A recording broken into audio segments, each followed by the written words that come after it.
On today's episode of Locked On Avalanche, Mikko Rantanen scored a hat trick, but Vegas scored 8. Let's talk about this disaster of a first game. New episode of Locked On Avalanche coming at you.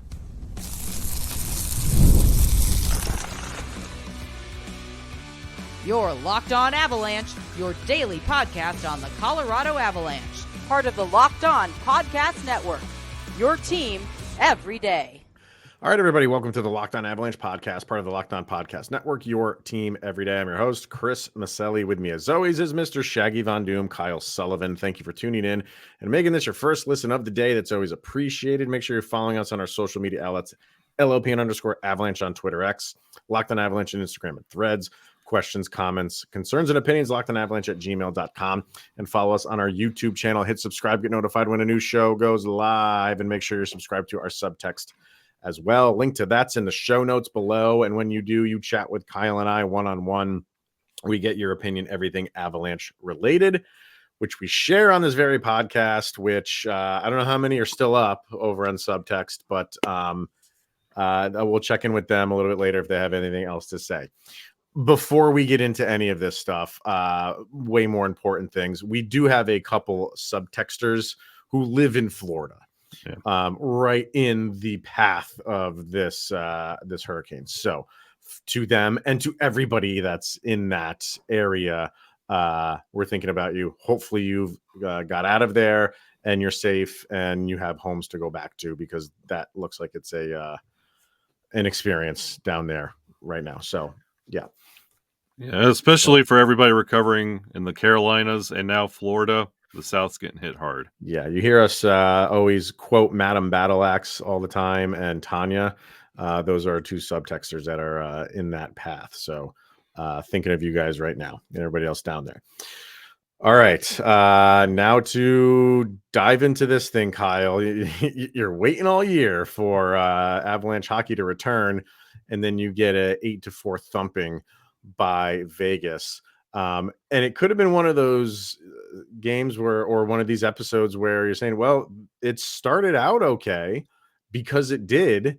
The Avs got the lead, and then it was just they gave it up, and it was just a 2-goal disadvantage, and they'd get one back, and then they'd give a goal right back, and then they'd get another one back, and then give a goal right back, and then they get another goal, and then get a double minor penalty. It was just mistake after mistake after mistake. Georgiev gets pulled. We'll get to that. Top to bottom, I mean, as bad as an opener as I can ever remember from the Colorado Avalanche. I don't know what you're talking about, Chris. I don't know what game you were watching. The Avs were so good they beat themselves. That's exactly what this was. Like, if this mistakes top to bottom, just not what you want to see. Not ideal, but it's, if you want to spin this positive, it can only go up from here. I mean, I'm not expecting excellence on game one, but I am expecting the basics to be done, like, hustling back on defense, just playing some sort of defense, and not just giving them wide open, high danger look after high danger look. Your goalie to stop a shot. The first few that were given up, I'd put one on Georgiev, and the other two were just defensive lapses, which, oh my God, that's rearing its ugly head again. But then it was everybody's fault. Then it was Georgiev's fault. Like, there was that one where you were saying, like, Manson was in front of him, but he didn't move at all to look to get around to change his line of sight.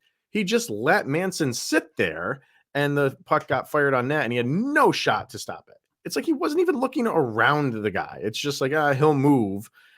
I don't know, man. Like, we'll get into so much, and I typically don't start with this stuff, but I kind of feel the need to today, like the quote unquote advanced stats, right?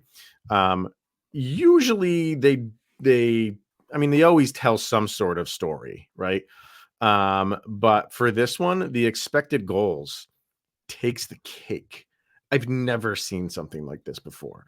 For the Avalanche, their expected goals were 3.76, and they scored 4.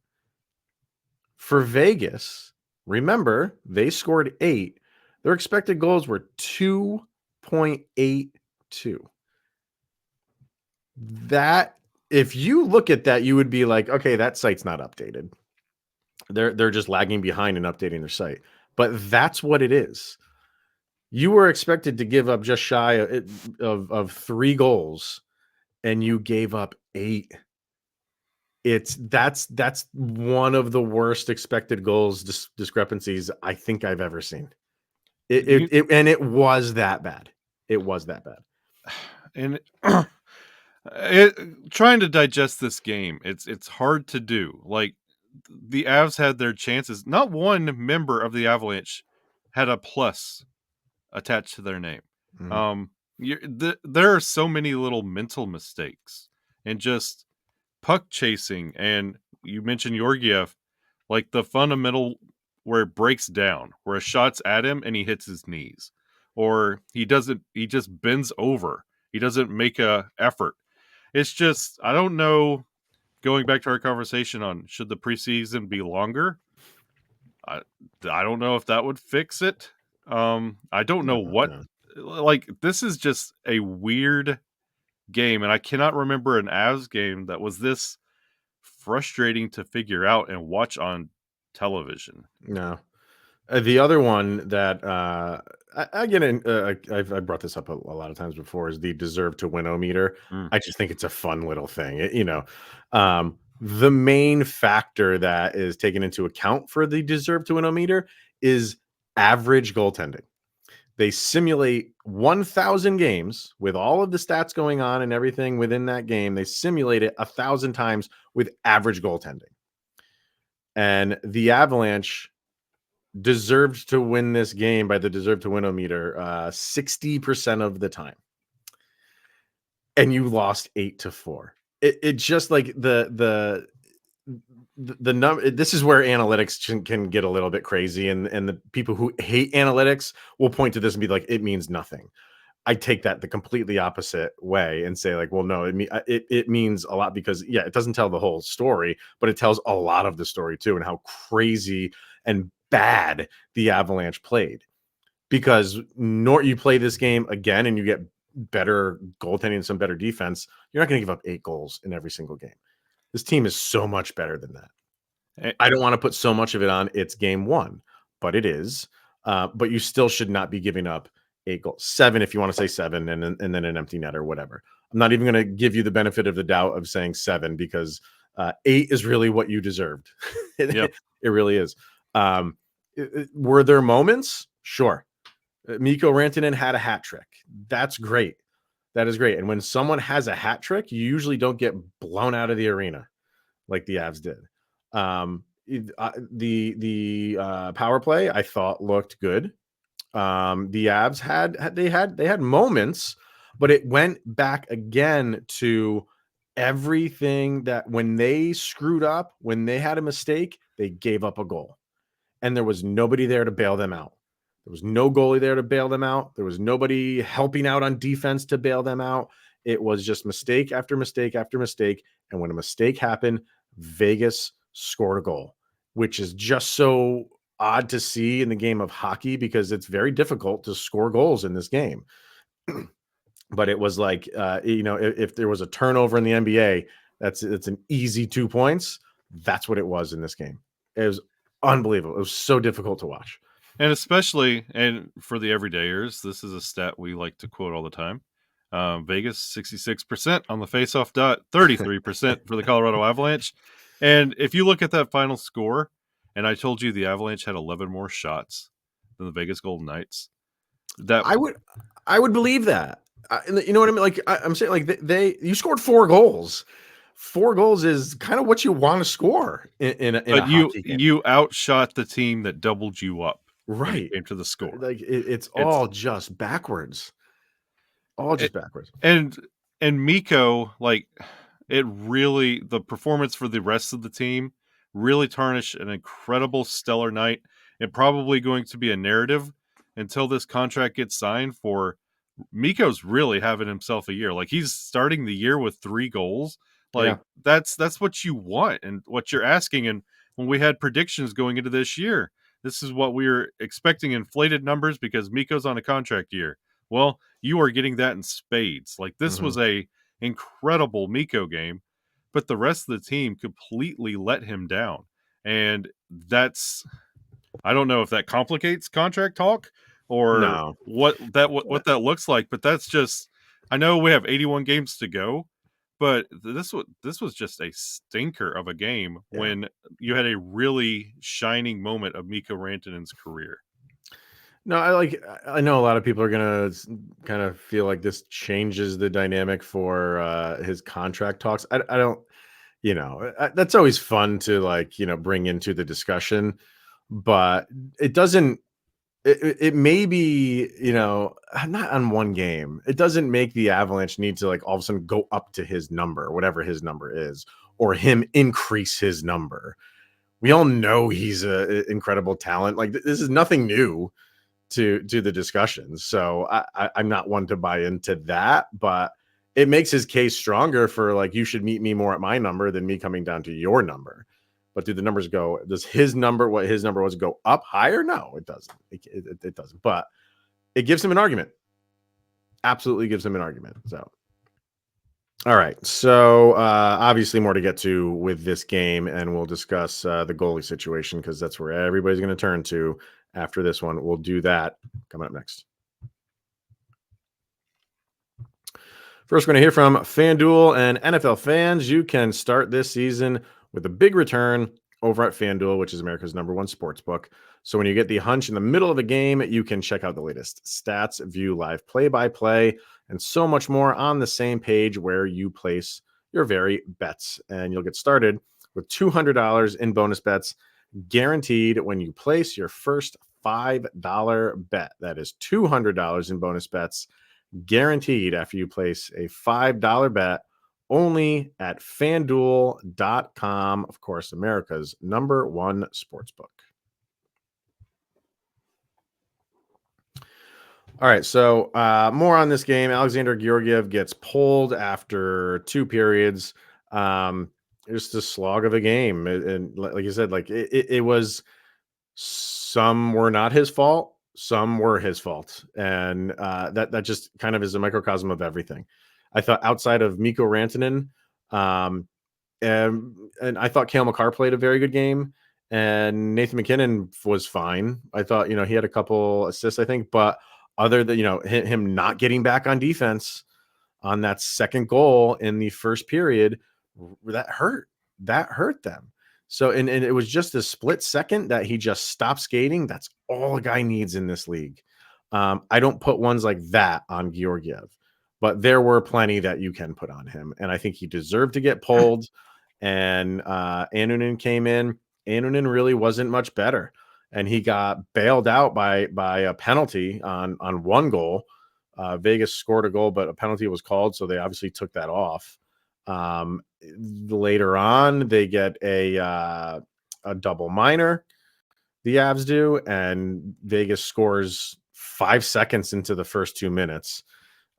So we can sit here and say, yeah, Georgie looked bad. I didn't think Annunen looked much better. And I'm not going down the road of we need to, get rid of both of these guys right now. And everyone's going to focus in on the Georgie thing. And that's fine. But it is game 1. You got to give them more time. But for a first impression, not good. All right. What I want the everydayers to do is take all of the Locked On Avalanche episodes, throw them in some sort of AI, and ask them to pull out every time we have said, that was an okay game by Georgiev. You can't put all those goals on him, but some of them you can. That's the same narrative that we had all year last year. And eventually, we're going to have those games where he stands up and makes one of those saves. I understand explaining stuff away, but a sub 700 save percentage, it's Yeah. it's not good. I don't care who to blame for the goal, but you are the goalie and you have to make a save at some point. If it's on you or not, If it goes in, you don't start pointing fingers.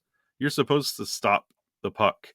And like a 633 percentage is abysmal.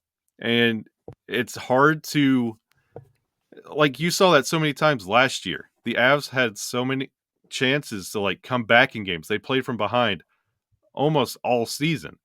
And it's hard when you have no faith in the goalie. And every time the Right. goal goes in, he just turns his head, looks at the scoreboard, looks back down. There's no conversation there. There's no trust. He's still skating in the trapezoid when the puck gets dumped down there, banging into the walls. Like, what are we Yeah. doing here? I mean, you liked seeing the fight in the Avs. Like they kept coming back in this game, and they Yes. have the ability to do that. And you said, like, yeah, there were so many times that how many times it did, when you're on like social media during these games, and people are just like, I'm done, I'm tuning out, and then they go win the game. Like they're capable of doing that, and then they showed you that, and they showed you like, hey, even though we're down 2, that's nothing. We can come back from this, and they kept doing it. But my God, man, they kept shooting themselves in the foot over and over and over again. And there was a point where when they got the double minor, and they scored that goal, Vegas scored the goal 5 seconds into the first 2 minutes. And then in the second 2 minutes, there was like 30 seconds into that, Josh Manson drew a penalty.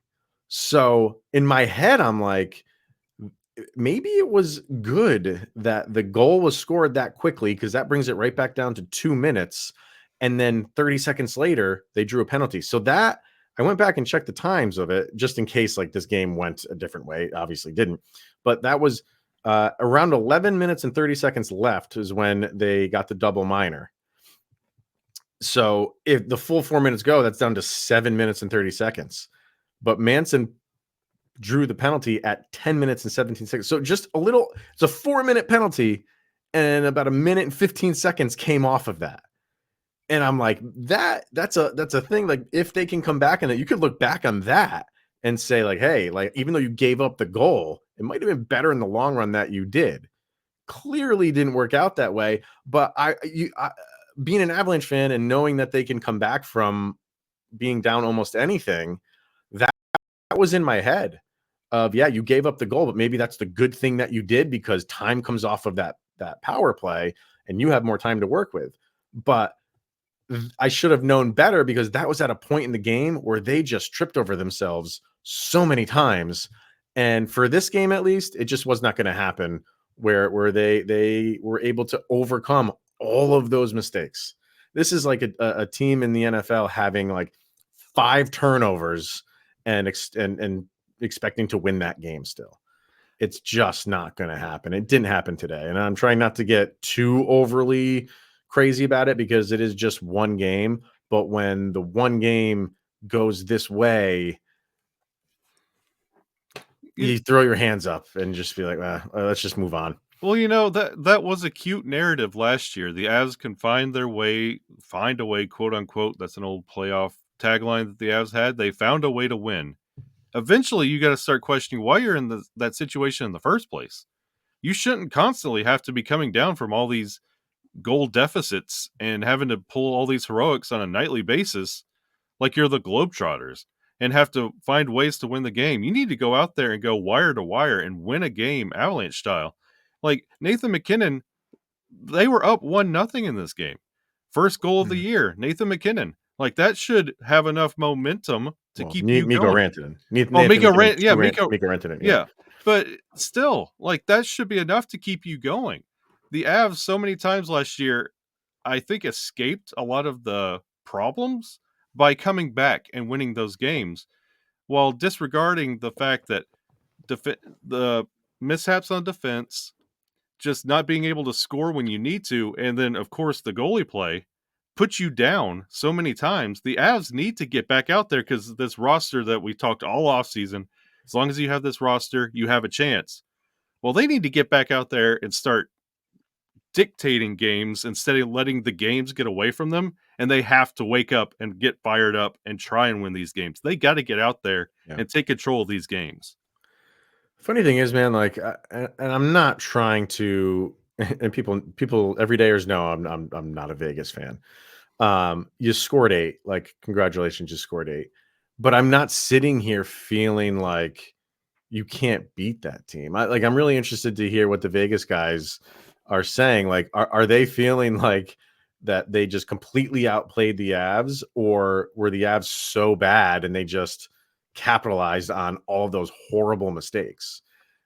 Sure, it's a combination of two. You score 8 goals in this league, it doesn't matter how bad the other team played. Like, you deserve some credit for that. But good lord, it was. I mean, that was like a professional team going up against not even an AHL team, lower than that. And see, this is something we talked about briefly in the crossover episode with Dallas Stars. Like, Mhm. if the Avs won this game, they would start believing in how that makeup is of that team. Everything they did is the winning formula going forward. The Right. Avalanche rolling out with that game plan, that mindset, how every player, top to bottom, from goalie to Nathan McKinnon, went out prepared for that game, realized that's not enough. We have to do more. We have to step up. We can't just show up with our jerseys and expect to win. They have to do more. I'm kind of glad the game turned out this way, because the Avs have to build on this, because this was, hey, it's going to be a rough year and we can't just cruise like we usually do. We have to fight this year. It's going to be rough.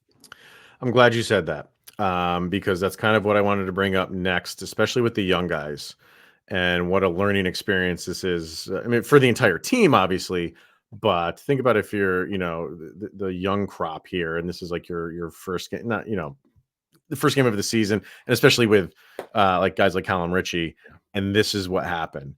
Let's talk about that. We'll get to subtext, people, and our very first sound check. We'll have that coming up next. First, we have Game Time and the Game Time app. Game Time's got a new feature that they call Game Time Picks that makes getting tickets for your favorite live events even easier. With Game Time Picks, it filters out all the fluff to show you only incredible deals on great seats, so you don't have to waste time searching through thousands of tickets. That's not the only thing that's good about the Game Time app. You can toggle the all-in pricing, and when you toggle that feature on, it shows you the total upfront with 0 surprise fees at checkout. You got your seat views, you got the lowest price guarantee, or they'll credit you 110% of the difference, and Game Time ticket coverage, which is your purchase is covered with the most flexible customer service policy in the ticketing industry. So take the guesswork out of buying tickets with Game Time and download the Game Time app, create an account, and use the code LOCKEDONNHL for $20 off of your first purchase. Terms do apply. So again, create an account and redeem the code LOCKEDONNHL, LOCKEDONNHL for $20 off. Download Game Time today. What time is it, Kyle? It's game time. Oh, man. I do enjoy it, to be totally honest with you. All right. So, yeah, you get these young guys in, and man, is this a learning experience for them. And like I said, it's a learning experience for the entire team. You lick your wounds, you move on. But like you said, like, you're kind of happy the game went this way. You get to a point where it's like, yeah, Vegas, pile it on, because that just gives, Bednar, the coaching staff, and, your leaders of this team just more to get these guys in the right frame of mind for the next game. And, you can look back on this and be like, that they kicked our butt, and this is how we're going to respond. And you got to wonder how, like, the young guys, like, I thought they played well. I don't think they had like a deer in headlights mentality or anything like that, but I think you saw just the lack of time together between like Casey Middlestat, Kovalenko, and Richie. They just don't know where each other is right now. That's to be expected. There were times where, I almost saw them like collide into each other behind the net. I think it was Richie and Middlestat almost like collided behind the net because Richie wasn't sure really where to go, what to do. That stuff will iron itself out. You don't want to lose 8-4 in the process of that stuff happening. But I hope they're really quick learners, and I hope they have really short term memory when it comes to stuff like this and move on and give it another go on Saturday. Yeah, and that's another blessing that you get to play again on Saturday. You really get to sit in the locker room, you get in practice, and you have to figure out, hey, this isn't enough. We got to band together, and those line mates start working together. Because again, like we mentioned in the crossover, the coaches look at these games in stretches. They look at individual performances and how they can band together and get these in stretches. You're not going to hinge your entire season off one game. I mean, Edmonton got blanked, and I'm pretty sure they're not having this conversation. Toronto got blanked. They're not having this conversation. Yeah. Like, the Avalanche put up 4 goals against Vegas. That's a good team. They know they can score. They need to put it together top to bottom, and they're going to figure that out. If this is something that continues over 10 games, that's a problem. But this team is going to learn from Nathan McKinnon all the way down to Parker Kelly and everyone in between. Yeah. And it's a good thing that they have this time a couple days before their next game. I'm glad you mentioned like the other teams too, because Edmonton did not get off to a good start. Toronto didn't either. Like, it is one game in the grand scheme of it. It's just not how you want to start the season. No, it's just not how you want to start it. So, over on Subtext, a lot of thoughts going around. McKinnon 29, he just gets off the ice and he sends in a text. Gotta love the guy. He's always skate back to the play. He says the goalie situation I thought would take around 30 games to crystallize. Instead, it was 1. It feels like DEFCON 1. What's the worst DEFCON? I think it's 5. Is one? Does it? Which way does it go? I think it goes 1, 2, 3, 4, 5. Right, but is 5 the worst or is 1 the worst? Is 1 the worst? I'll have to go watch. I don't know.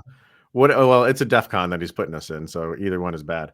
But I am willing to wait a little longer and not be rash. And I would, try to emphasize that too. Yes, it is one game, but like I said, it's not the way you want to start. But if this keeps going, something needs to be addressed. Obviously, we're not there yet, people. We're not there yet. Electrician Ziggy, 7 goals on 21 shots, minus the empty netter and the one negated by the high stick on LOC. It's disgusting, but hey, at least the Moose got loose. And that's the thing. We should be talking about Mikko Rantanen's hat trick. We should be talking about Nathan McKinnon getting 900 career points. We're not. We didn't mention that till minute 27 in this episode. Like that's the stuff that should be taking precedent today. And it's just a stinker of an opener that is. Katie, my main thought right now is that I spent all last season defending Georgiev, and I just don't have the energy for it anymore. Absolutely abysmal performance. On the positive side, I'm very happy for Mikko's first Hattie of the year, and Nate hit 9. There you go. It's like they read our minds when I'm reading these things. And Nate hit 900 points. Onwards and upwards, it's only game number 1. Thank you, Katie, for that. That's the yin and the yang, or the compliment sandwich, if you want to say. Like, you can call out the bad because there was bad, but take it into context, and we'll see where we go. Craig, I'm hoping it's just early season sloppiness, lots of good stuff, but they need to hone in on things. And like I said, like you are going to have that. You are going to have that early season sloppiness. And if you lost this game 5-4, maybe we're taking a little bit of a different tone on it, or 4-3. You know what I mean? But when you give up 8 in the NHL, just not happen a lot. And when it happens to you on day number 1, it's not what you want, obviously. On national TV. On national television, no less. And then Arbori Vargar Mikko is going to score 60 this season. He will have that big pending UFA season. The Avs need a goalie. Georgiev isn't good enough, and Eustace is too inconsistent to win a cup. I wouldn't even say Eustace is too inconsistent because we don't know that yet. He hasn't played enough. But don't worry. The Avs did this on purpose, not to show their hand. Oh, don't. It's a little rope-a-dope. Is that what you're doing? That is the most positive spin that you could possibly give on this thing. So you're welcome. All right. Last thing to get to, and that is our Locked On Avalanche sound check for anybody that's new to the show. After every game, Kyle and I each pick a song that we feel best summarizes all the action. These songs go up on a playlist over on Spotify. And yeah, this is, you just got to search for LOA Soundcheck. This one, brand new, volume number 4. The other 3 are still up there if you want to go follow them and listen to some cool tunes. But this one is volume number 4. What do you got for the first game of the year, sir? Go up to the tallest mountain. You're looking for wisdom. You're going to seek the wisdom from the wise prophet, Scatman John. Who is that? Go ahead. Have you ever heard the song Scatman? I'm the Scatman. It comes from a man named Scatman John. That's the name of it. I never knew that was his name, but I mean, yeah, I know that name. I know the song Scatman. Every member of the Avalanche played like scat. They were all the Scatman, and it's my one way of turning this positive. When you hear this song, you're like, oh yeah, that's that really terrible game they had against Vegas. I'm the Scatman. Yeah, so it's just like craziness. I mean, that song is just fast talking, like gobbledygook jumbling, and that was the Avalanche. That's perfect. Listen to it; it's going to fit. If you watch the highlights with "I'm the Scatman," yeah, I would try and sing it, but it's not working. So that's hilarious. That one fits. I like that. That fits. And I feel like mine is kind of in that realm too. And I'm going. Usually we like to do like deep cuts and things like that, but not this time, sir. I'm going with the Red Hot Chili Peppers. Give it away. That's it's what you did. You gave up the lead, you came back, and then you did something to give it up, not give up the lead, but give up momentum. You gave up momentum throughout this entire game. You would get it back and then give it back within seconds. So that's where I'm going. Chili Peppers. Give it away. And I hope I never have to use that one again for the rest of the year. So, I can't hear you. Unmute yourself. And just in case those songs and just the stats don't make you sad enough, just let you know, Winnipeg, St. Louis, and Utah are tied for the lead in the Central. Oh, man. Phone it in. Phone it in. All right.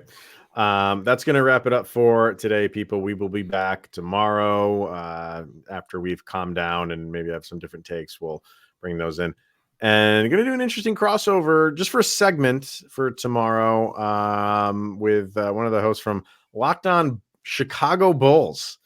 Yeah, because Lonzo Ball and Gabe Landeskog will forever be linked with their knee surgeries.